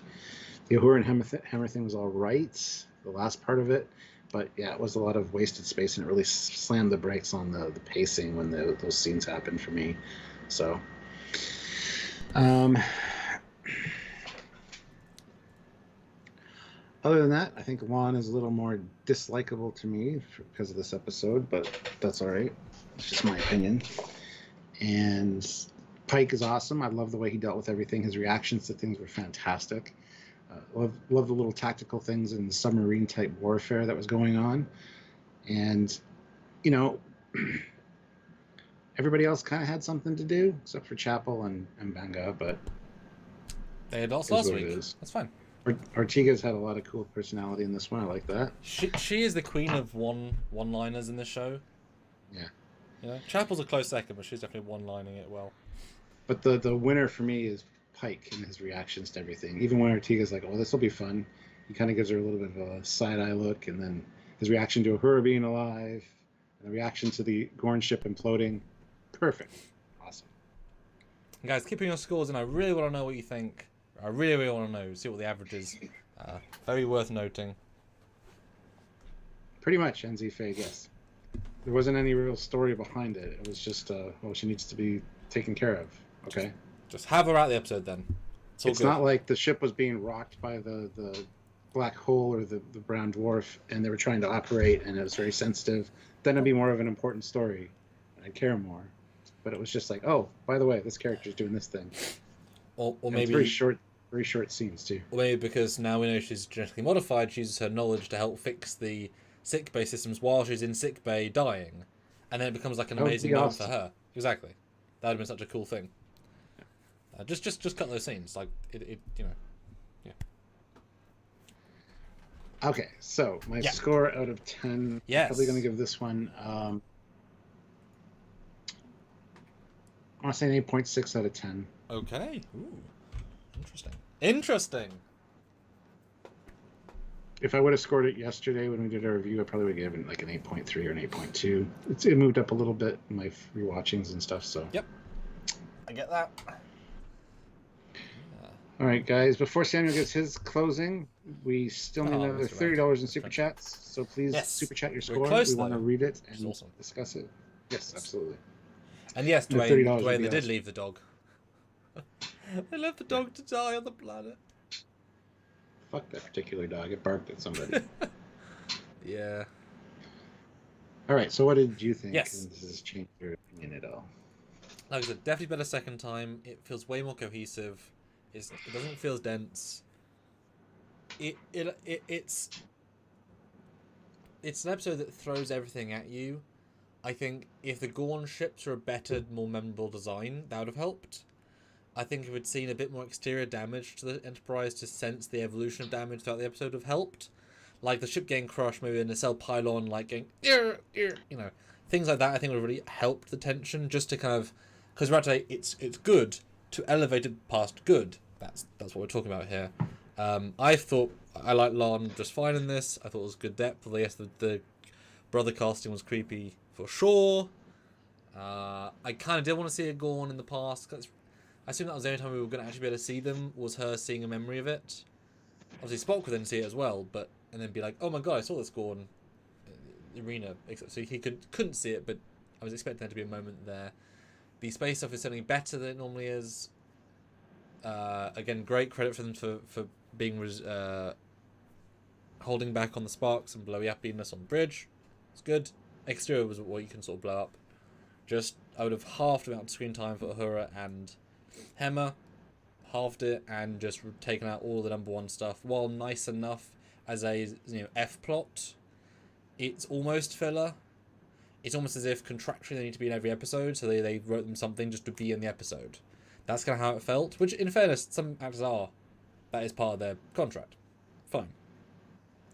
But I would have taken out those elements, that 6 minutes of screen time, and given it towards more of the ship, progressive damage, something more with the Gorn in general, would have, I think, just brought it back up, because those are just letting you down elements inside a strong episode. If you take that out, it's a pretty straightforward episode, but the fact that there are so many it's a trap moments really help, because they're making such a big point of they're monsters, they're unthinking, deadly killer creatures, but everything they're doing is very strategic and clever until they leave at the end. So it's an interesting double whammy of perspective of hers versus them versus whatever. And obviously it still doesn't sit well with, at the end, the Gorn are obviously expanding their territory, and you're thinking, well, if they're expanding their territory, their territory, their ship designs, why the hell in Arena are you like, who are these people? We don't know. Where are we? There's a disconnect there, obviously. It's not... they don't truly destroy canon here. They're certainly trying to some extent, but they could have been a bit more clever with it. I like that if someone said having be like clearly Renegade Gorn. I don't know how you could have done that, but something. Or like Lance say, I've never seen these ships before, as if they were a new branch. She was kidnapped by the hegemony. These are the remnants, but they're the same ship from 25 years ago. So, yeah. I still liked it though. I think my score wise, things I know they can do better, which is why I'm scoring at this. I'm gonna say 7.6. So 1 point lower than you, but still very respectable. Just because it's 2.4 things, so just to break down a bit. Because if you don't let them have room to go higher, can't go higher. But yeah, still good. Still, I mean, compared to Discovery, this would be, gosh, compared to Discovery, holy shit, this would be a 9.3 compared to Discovery Season 4. What do you think?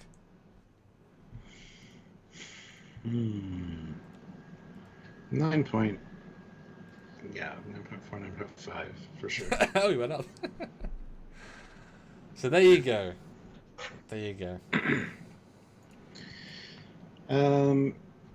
Yeah, so no super chat scores to read, so Oh. there you go. Still need another $30 if possible, so if anybody can, please do. But there are a lot of non-super chat scores. Plus, guys, go vote in the poll. 57 votes, and the poll is: do you actually want to see a Gorn, even if Kirk was the first Starfleet to see one? Yes, I want to see it live action, or no, only in the shadows, like Batman. Yes.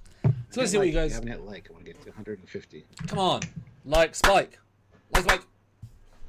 But, as you can imagine, guys, lots to talk about this week, so we've got lots of videos coming out throughout the week, so tune in for that. And next...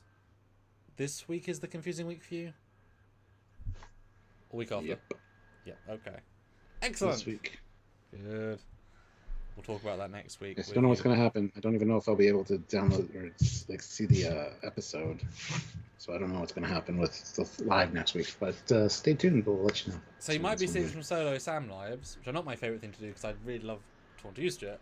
But, you know, tune in, pop in, say hi. You know, I see that you guys support Stuart solo lives. I'm just saying.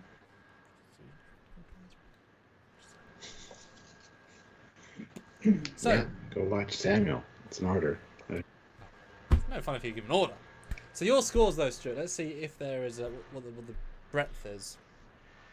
7, 9, 10, 9, 8, 6.5, 10 for Mario, 7, 5 out of 10, 8, 8.5, 7, 8.96, 8, 10, 7, 9, 7, 5, 6, 8.5, 8.5, 8.5, 8, 6, 7.6. God, some of you think it's perfect. That astounds me. Because 10 is perfect. 10, I know. I mean, do you mean, like, it is as good as Measure of Man? It's because it's Enterprise? Because those ones are, like, not a thing wrong, pretty much. You know, sort of episodes? Like, a 10 is a pretty, you know, there are few and far between of those. Yeah, double guitars, it is. But I will say, I know, like, some people did get, like, 4 episodes in a row. If we did have seen all 4, we would review them all very differently. Because we would have all this context, we could talk about growth, well, that's fresh. Well, we couldn't do 4 first reactions, so it would break off. Well, we'd have to film them after we watch each episode. Oh my god! Oh, so you're saying we do like 4 weeks worth of work all in like a week beforehand, and then release them as we forget what we said? Yeah. God, that'd be a thing. And then have a break. That would be nice. Oh my god! So NZ Kind of getting bogged down and tired of Star Trek, honestly. Yeah. It is a job, Stuart. It is a job. As sad as that is. But NZ Fate is... I was totally satisfied with this episode, Samuel. So... But is that you're saying it's a perfect episode? Because 10 out of 10... Satisfied is not the same I was satisfied with it as well. I was like... I was 9 satisfaction. I wouldn't... But, you know, quality episode. Kit 10K throws in $10 and says, okay, I'm quadruple dog gathering everyone to super chat. That's a hell of a dare. Everybody should donate or super chat $1. That'd be awesome right now. $1 from every person watching. We'd get close. Dang.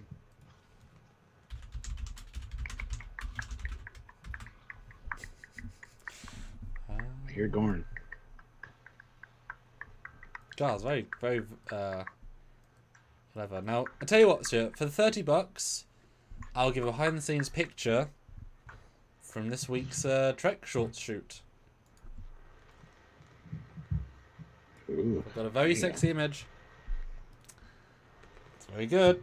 I'm just the one, and you can judge it if it looks like a... I think your definition of sexy and my definition of sexy are different, so I doubt it's very sexy. Okay. Okay. Okay. I feel like they might be the same in this case. Let me find it.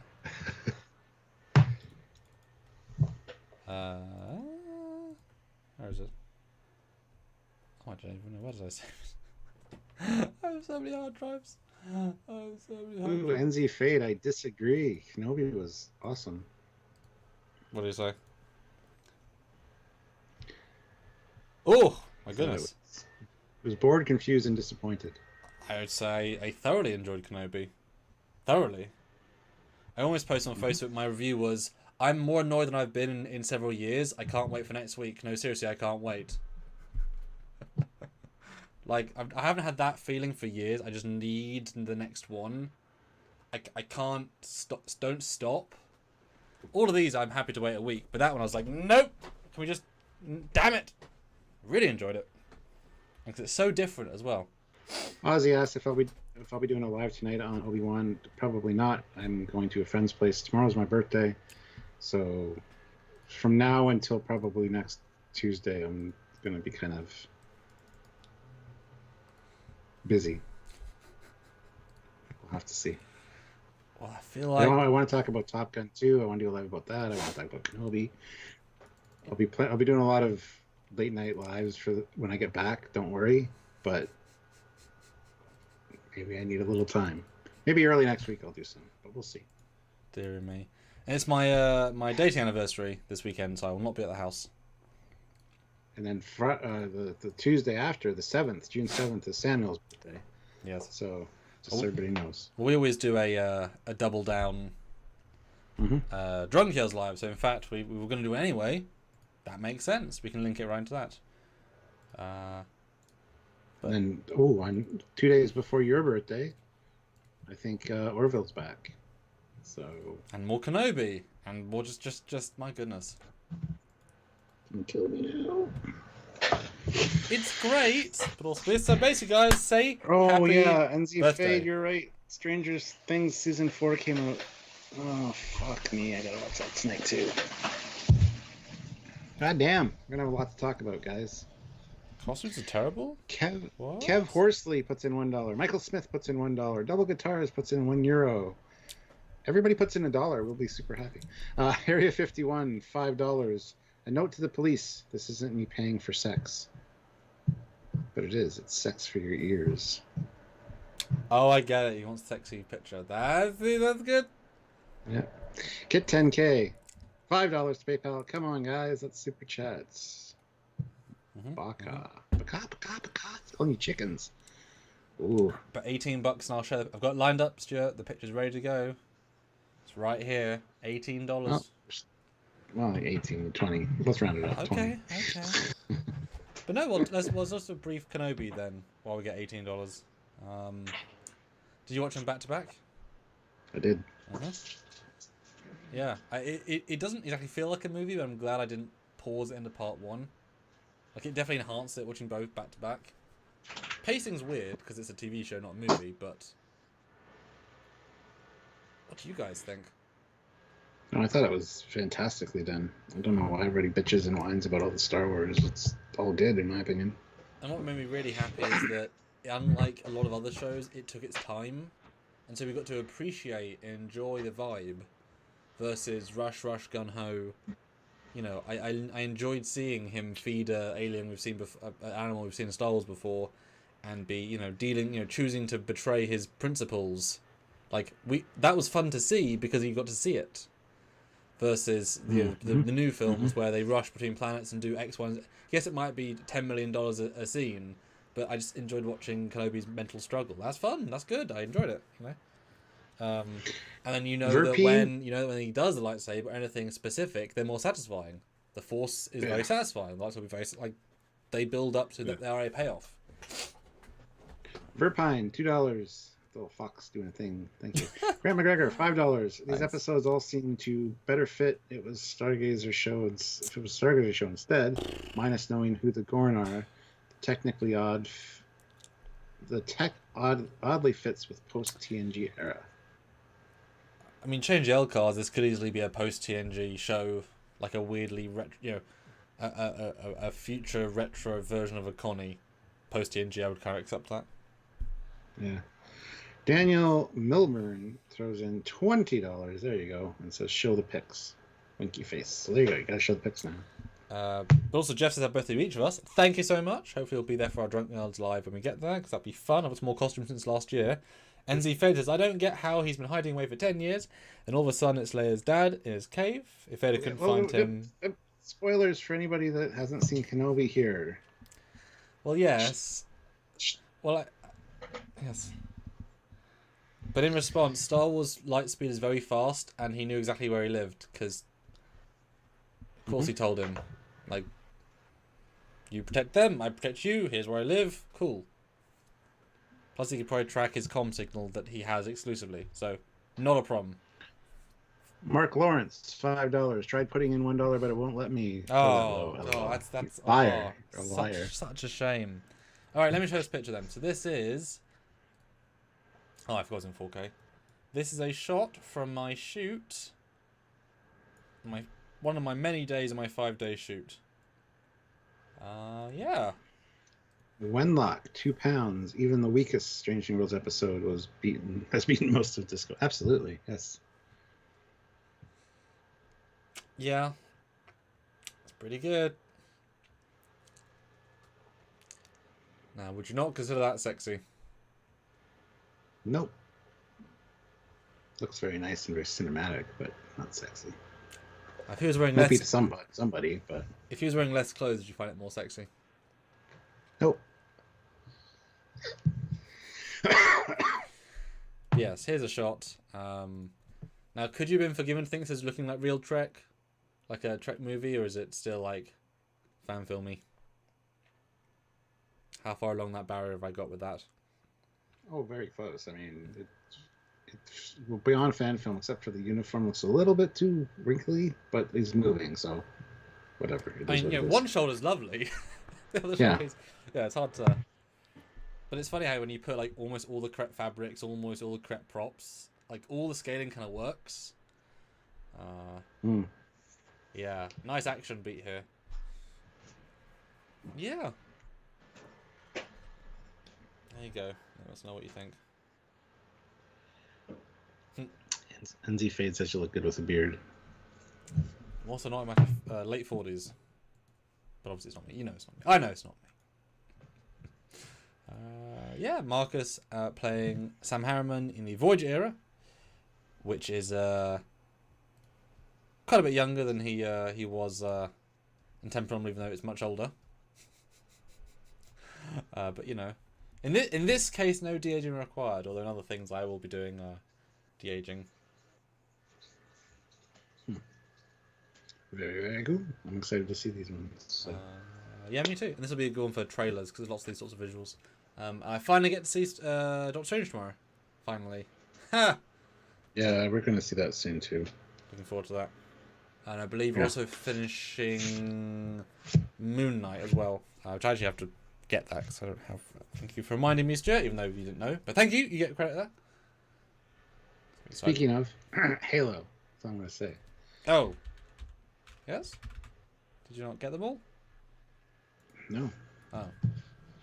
Which one did you not Let's get? take a quick gander here.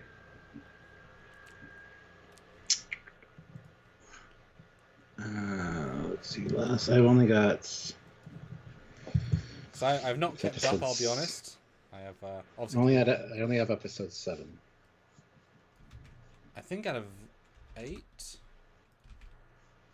think there's 8. I don't know how many there are. So. Okay. Anyway. Yeah, well, I mean, I look forward to binging that. I mean, it feels like quite a bingeable show. I think I watched the first 2 back to back. Oh. Okay, it's Stuart on my. So my PC crashed there. Ha ha ha. Let me just find that for Stuart. Da, da, da, da.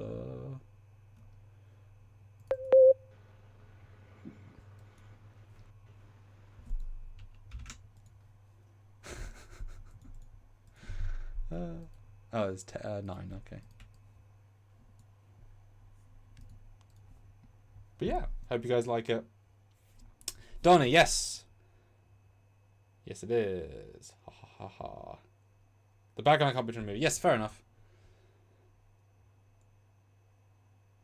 It is a Blackmagic Cinema Pocket Cinema 4 6K Pro and a 105mm at probably close to 105, although with a crop more like, well, assuming it was 105, probably at 126mm. But yeah, that is one of the fan films I'm doing that you guys supported. So thanks so much. I'm pretty pleased with how good this looks. Thanks for supporting us to get us there with these. And on that note, I think everybody in my neighborhood came home and is using the internet because my internet's all gone to shit. So. All right. Coolio. Well, we'll see you guys next week, and you'll see us throughout the weekend. So tune in for that. Enjoy that, and yeah, wish you a happy birthday for tomorrow. Spam his everything. I'll be doing other things as well. And we'll see you next week. So until then, he is Captain Foley! He is Commander Goggins! Yes. See you later.